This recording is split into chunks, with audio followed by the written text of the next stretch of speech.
Most supports who play enchanters or champions like Rakana and Renata suffer from one thing. They are generally too aggressive in laning phase. And it's not the aggression of where they're trying to play like Zyra or Xerath, but it's more the aggression of they're just overstepping and they're dying in laning phase.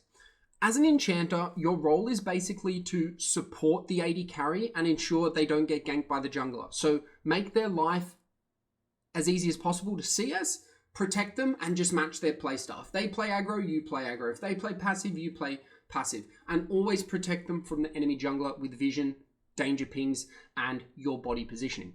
In this profile view, we're going to be breaking down exactly what the biggest problems are that are facing platinum supports who are wanting to get to diamond, how to fix those, and how to actually get to your goal rank, the top 2% in diamond.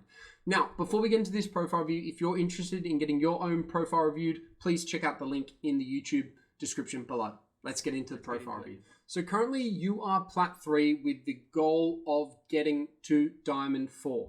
And in the next 10 to 15 minutes or so, Scott, I'm going to be basically breaking down everything you need to do to get there and, showing you multiple ways that you need to get there or can get there. The big 3 things in this profile review, because there are more, but the big 3 things I'm going to cover are your champion pool, your vision score, and your laning phase, because these are the 3 big areas that I think you need to improve on in order to climb higher. So the first one, champ pool. You've got a really good champion pool here. Your Sona, Rakan, Renata is the perfect champion pool. There's really good diversity in here, and I can see that even in your most recent 20 games, you're still having really good win rates on all 3 of these champions. What I would recommend is you continue to play these champions with a hyper focus on Sona, because she is your highest win rate champion with your most played games. If you have 200 games on a champion at a 57% win rate, it is basically the ultimate sign in League of Legends that you should keep playing them and you should double down on your efforts on playing them. So what I want to see is more Sona games, because to be honest, you've played, what is this, almost 400 games this season, and less than 50% have been on your highest win rate champion, which makes me think your strategy isn't really there. So focus on playing Sona like 70 to 80% of your games, and then Rakan and Renata for the rest of that 30 to 20%, and that's the perfect champion pool you need to get to diamond. Now, in terms of vision score, this is the second thing I want to talk about for you, because it's not concerning, but as you get higher and higher rank, you're going to be needing a better and better vision score, because vision equals information, information equals activity, and activity equals winning the game. The more activity you can do, the more correct activity you can do with the right information, the easier the game is to win. And so right now you average around a 63.1 vision score, which is decent for platinum. That's about the average. But as you climb into diamond, you want to be averaging about a 75 vision score. So this means placing more wards and denying more wards. And one of the biggest areas or the quickest wins you can have in your vision score is purchasing more control wards. As a support, you should be averaging around 1 control ward every 3 to 5 minutes, depending on the intensity of the game.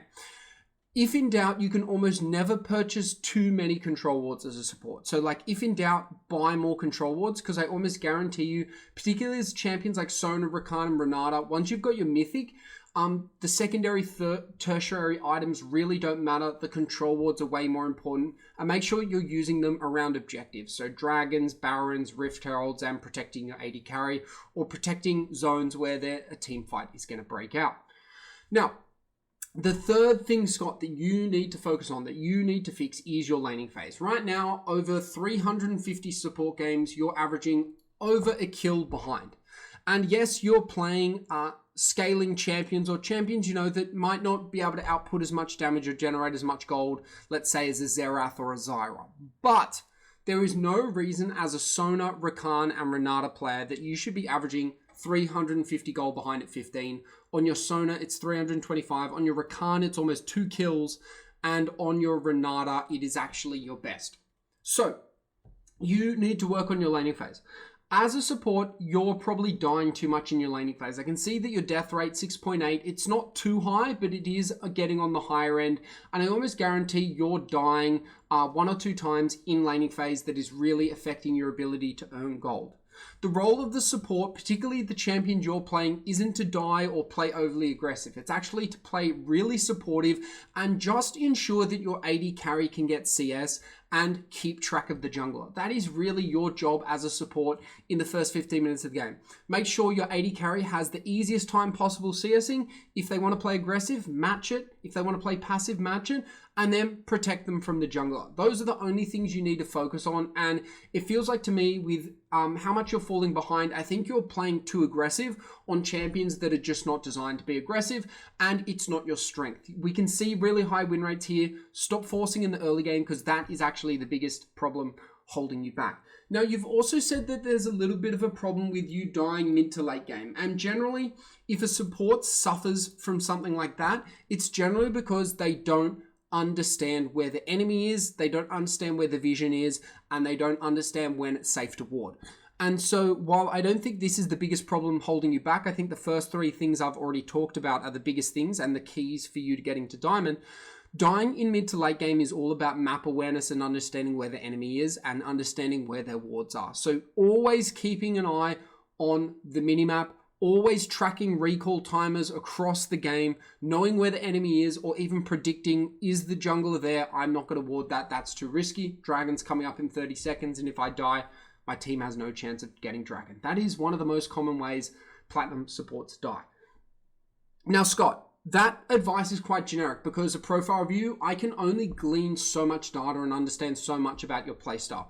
And to be honest, for someone like you who's trying to get to Diamond, is already Plat 3 and is 400 games deep, yes, you are on the right path, but there's still work to be done.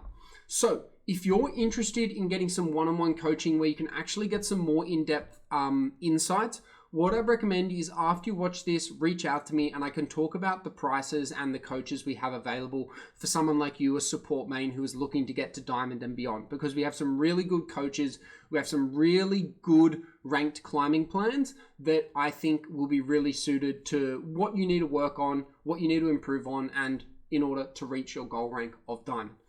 Anyway, Scott, regardless of if you're wanting coaching or not, once you've watched this, please reach out to me and we can go from there.